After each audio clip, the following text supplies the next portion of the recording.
evening, everybody. Purpose of this meeting is to conduct the business of the Gettysburg Area School District. Public comment is welcome, and issues will be referred to the appropriate board, committee, or administrator. Comments will be summarized in the official board minutes, which will be available by contacting the business office. Please take a moment and silence any cell phones or any other devices. Brooke, Al, Ryan, and Tim are excused this evening. Please stand for the Pledge of Allegiance. Pledge allegiance to the flag of the United States of America and to the republic for which it stands, one nation, under God, indivisible, with liberty and justice for all.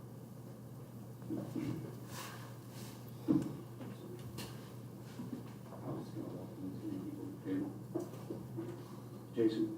Yeah, sure. I'd just like to, first meeting here in August, we have Brooke Harner, who is the new superintendent secretary and is also be fulfilling the role here for the board.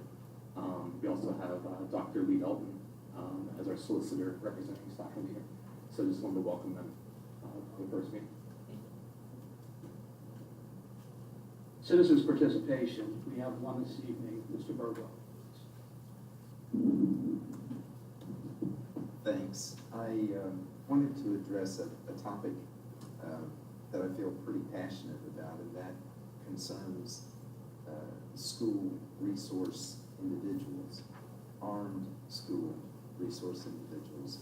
If we had any latitude in the use of this new money that we have, and I don't know that we do, but if we do, I would respectfully request that we put an armed resource individual in each school. The very best people you can find, please. If the events in Uvalde and other cities have taught us these things, that kind of thing could happen here. And if we can put a good guy with a gun in a place like that to protect our kiddos, it's got to be at the top of our to-do list. Thanks. Mr. Burwell, just real quickly, because if we're able to answer a question, we do so. We actually are on tonight's agenda for approval for the board, an individual to lead the new school security system. And if you've attended any other board meetings, at least, and I don't speak for the entire board, but the consensus was that the board was looking into other options in terms of within other schools within the district. So it is on our table. Thank you. Routine approvals 5.1 through 5.5. May I have a motion, please? So moved. Second? Question on the motion on the floor.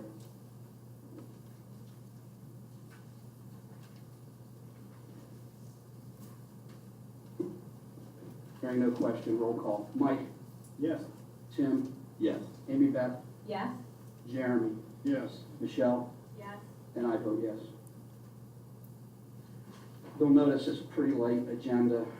I'm afraid that's not going to continue as we move forward. But for this evening, we only have one action item, 6.1, policy 537, vacations for classified employees. May I have a motion? I'll motion. Second. Question? Hearing no question, roll call. Jeremy? Yes. Amy Beth? Yes. Mike? Yes. Michelle? Yes. Tim? Yes. And I vote yes. 7 informational items, 7.1, the ESSER required health and safety plan. As the board's aware, each year we have to adopt a health and safety plan. Unfortunately, in the last 2 years, unfortunately, whichever side of the fence you stand, we've had to do it multiple times. But this particular year was before us, Jason. Yeah, so unlike previous summers, we've not been receiving a barrage of guidance and mandates and those types of things. So all I've done with this current draft is take the most recent draft that the board approved this past spring, change the dates to make them match up with the upcoming school year, and remove some of the language that was specific to items that are no longer in place, various mandates from the governor's office, those kinds of things. So it's simply in draft form. It would come back August 15th for approval unless the board would want to move it to action. And that's where I'll entertain I'm not sure, because I have not spoken to every board member, if you've had an opportunity to dive into the health and safety plan and feel comfortable moving it to an action item tonight, I'll entertain that. If not, nope, I'm sorry. We want to be sure we have public comment if there's going to be board action on it, so it would probably be best to put on for August 15th. August 15th it is, thank you. Welcome. You jumped into the fire immediately. Are there any questions on the informational item? Can I ask a question? Michelle? So on letter F, where we have diagnostic and screening testing, I know it says that we're encouraged to report positive cases of COVID to their building nurse. What happens then? Like, okay, so we report it. Do we report chickenpox or anything else like that? We left the, hopefully folks do, when we, most of the transferable stuff, we ask folks to report. Like when the school year ended, basically, once students were symptom free, we were allowing them to come back to school, so that's what we would continue with. I have a question based on Michelle's question. So, as I understand it, if I take my child to a healthcare provider and they test clinically positive through WellSpan, they notify the school anyway. So why would the language even be in there, encourage? Just out of curiosity. Just move the previous language forward. That's why it's here as a draft. If there are edits that y'all want to make, we can make them. Okay. Anything additional? Board committee reports. Tamika? I have two reports. The first will be my legislative report. Pennsylvania budget deal increased school spending by $850 million. This is the largest for boost in the PA main subsidy for public schools. PA General Assembly has provided $45.2 billion budget and will increase spending on education by $850 million, which is a historic school funding increase. In the budget deal passed by lawmakers, basic education funding for school districts, which by the way is the major source of state K through 12 aid, will increase by $525 million.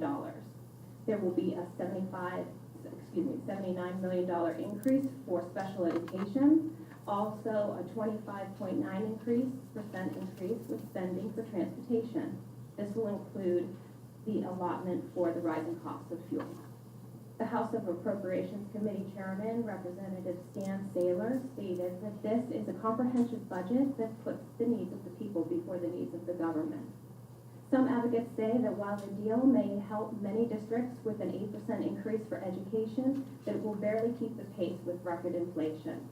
Nearly $20,000 per student, Pennsylvania spends almost $4,000 more than the national average. The Commonwealth spending per student exceeds the national average for every funding source, federal, state, and local.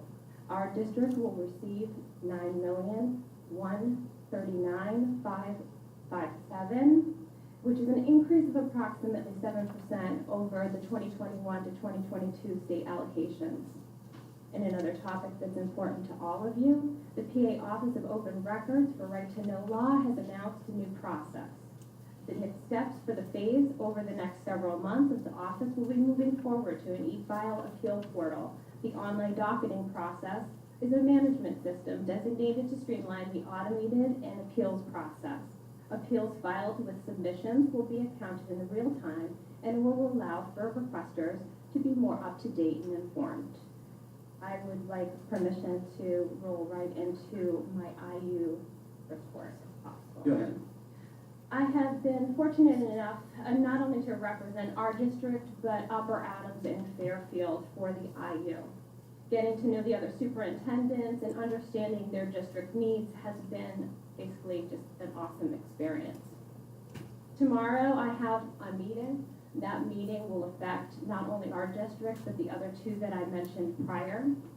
I promise to take each step and vote as I move forward, and I will be making you proud. I look forward to updating you as I move forward as these decisions will financially affect the district. Thank you.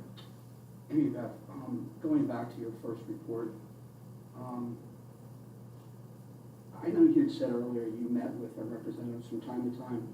If you don't mind, in your position, you could check with them and see if they've ever introduced, or if they know of any legislation introduced, or willing to maybe help us with this budget timetable line, because it really seems ridiculous that we have to pass a budget at a certain date. The state can say whenever they want to do it, and then all of a sudden our budget numbers are completely dark. So if you don't mind, if you could reach out to them and see if there's anything in the pipeline, or if they would even entertain something to go before their body. I appreciate that very much. In fact, I meet with our legislators monthly. This is the discussion that we have on a regular basis.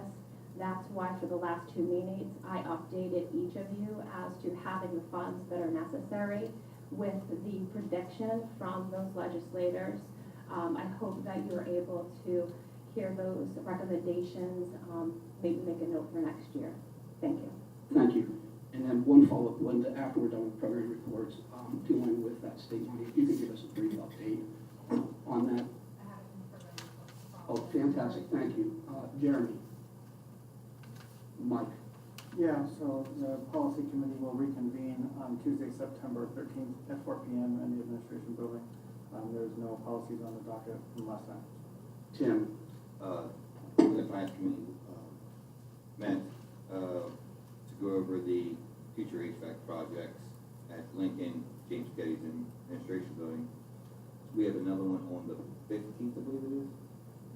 I think it's the 18th, a couple days after the next board meeting. Yeah. So just to encourage all the board members to there, so if you have any questions during this presentation before we decide what we're going to do with this project. Great. Tim, may I, so I went to this last one, but I do recommend, this is not just for our board members. This is open to the public also. It was nice to see that we had a few people there. We have a lot of high-ticket items that I know that you'd be interested in, and if you make a mention of that, or if you have any questions, Tim was wonderful at running the meeting, and we had a lot of education from our staff. It was a wonderful meeting. I'm going to piggyback Tim real quick, just for transparency and public opinion, or public knowledge. What we've heard in the finance meeting, Josh, and I'll just do this rather quickly, the HVAC system at the high school that has caused somewhat of a little bit of a disruption over the last calendar year, we're coming to a close and we don't anticipate any disruptions. We're opening on time. Classrooms will be functional and operational. Is that all correct? Yes. Thank you. Program reports. Good one. Yeah, sure.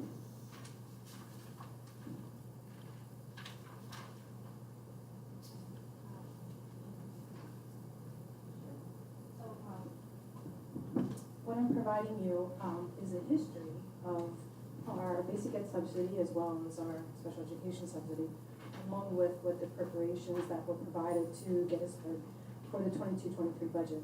And I would also echo Mr. Hassinger's request for our legislators to try to potentially move up the timeline for their budget.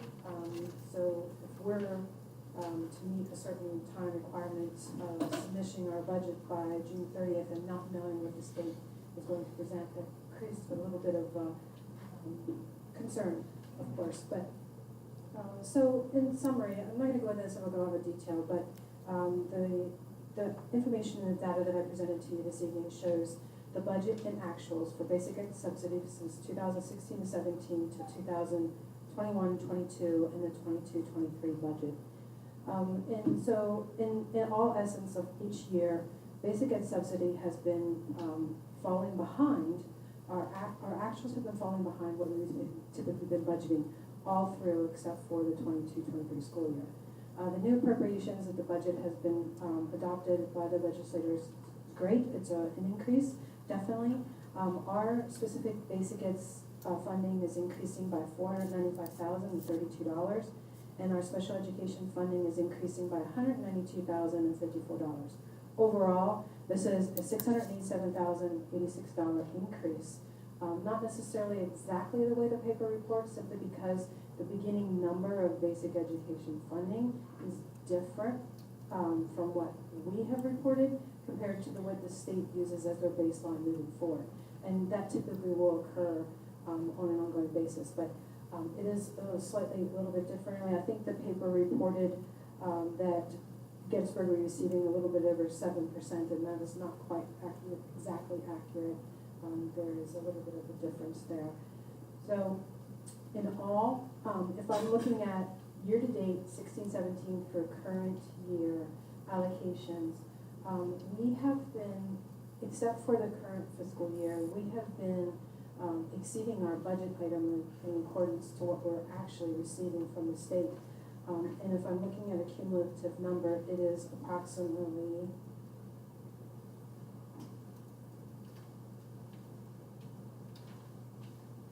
a little over $1.1 million to date. Now, again, it'll vary from year to year simply because the baselines are being changed year to year. But overall, the information's there. I don't necessarily need to review it in detail. We are receiving influx. My recommendations is, of course, when we went into this budget cycle, we had efforts that looked at taking 12 payments out of our monthly funding payments to Lincoln Benefit Trust. We were going to make 11 payments. So with this influx of state revenue of $687,000, I would recommend that we would pay 12 and 12 payments because that will only benefit us moving forward, as well as any of the difference that is made is to put that towards charter school funding, simply because we know when we started off the budget that we were budgeting lower than the actual cost. So, and of course, we will continue to monitor that as we move forward, but at this particular point, that's what I would recommend with those excess dollars, because we can put those to use.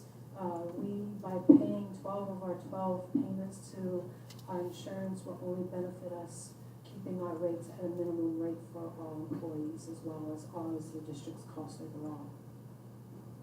But if anyone has any questions on the report that I provided, whether today or tomorrow, I'll be talking to the paper too as well.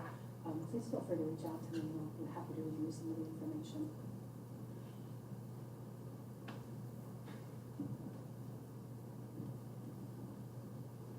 So I have a question. In this document that you provided to the board, can you make that on public to the website so folks that aren't in attendance can see? Yes. Okay, and my second question, just for clarification, we received a total of $9.138 million, which is only roughly a 6% increase over the allocated money we had last year, correct?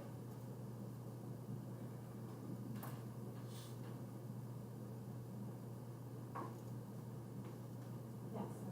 Okay, thank you.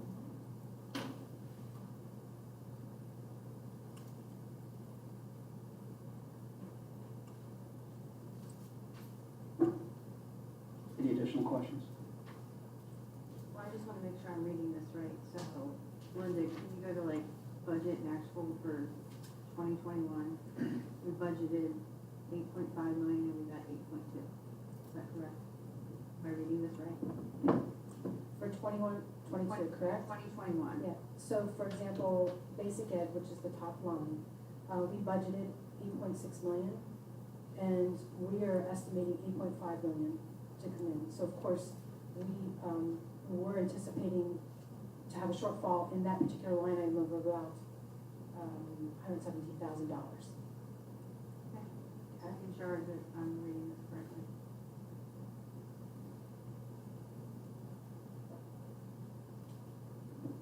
Any additional? Any additional program reports? Jason? This is me. Calendar items. And as we move into August, we very quickly start looking at the beginning of the school year. It comes very, very quickly. It's just a couple of weeks away. Our staff returns August 17th, and we do a district opening with our staff on August 18th. Board members are welcome to attend that. We'll send an invitation out via email. And then, of course, first day for students, August 22nd. One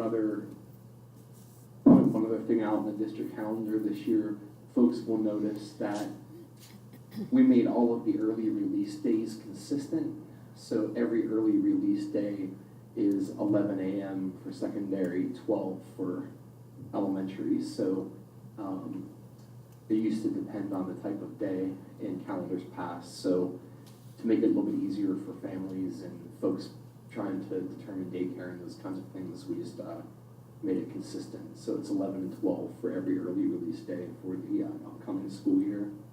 And there was one other thing, I'll make sure I read it correctly. They're from the Gettysburg Area Education Foundation. They're still selling tickets for the totem pole to support the Gettysburg Area Education Foundation. It's the 4th annual totem pole event, and this year the musical's Footloose, I believe, and it's Wednesday, August 10th at 8 p.m. So you can go to the website and purchase tickets for Footloose if you want to support the Education Foundation, which in turn then supports work in some of our classrooms. Thanks. Our next board meeting will be August 15th at 7 p.m. Again, for transparency, the board is going to go into executive session immediately following this meeting on a personnel matter and a property-related issue. So, having said that, I have a motion to adjourn. Motion. We stand adjourned. Thank you.